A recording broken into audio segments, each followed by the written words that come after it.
The inspiration for the slice became from working clients and wanting to work not just in a V position, but parallel. And often I was using the regular headrest pillow, and it really wasn't serving my needs, because if you take a look at my feet, you'll notice that if I just, when you often ask for parallel legs, people bring the legs together.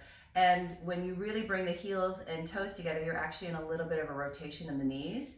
If you use the slice, it keeps the heels farther apart and gives you a true parallel. And then I can actually get the position I'm looking for and there have something to squeeze in. So now I've got a real parallel position and not what feels parallel, even though it isn't parallel. So you can take this to things like, for instance, if I do footwork, in mat work where you sort of go here, I could keep the slice there and have something to squeeze and still remain parallel in the feet.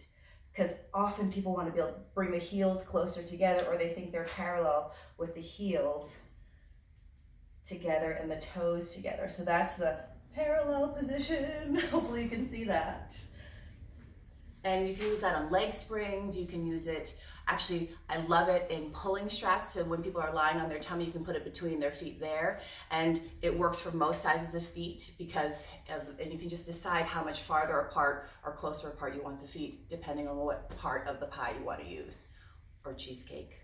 So one of the other great things about the slices, well, first of all, I love a multi-use prop, because if it doesn't do more than 2 things in New York City, I'm probably not going to use it. So let me show you what I like to do with this. So when you have a client who's got a little bit of a twist in the rib cage or the torso, you can use the slice to, so for instance, I can see that she's a little twisted and a little more pressed down into the floor here, and I'd like her to spiral to the right a little bit more. So I can get her to I can sort of put this pad underneath there, that slice, and I can help spiral her right rib cage down more and sort of encourage a little bit more symmetrical alignment. And I can also do that with the hips as well. If, for instance, her left hip was pressed into the mat more, I could use the slice to get the right hip down more, or conversely, I could put the slice underneath the right hip, and that way gives her something to press into more, and so she can press that right hip into the slice and hopefully encourage some more symmetry.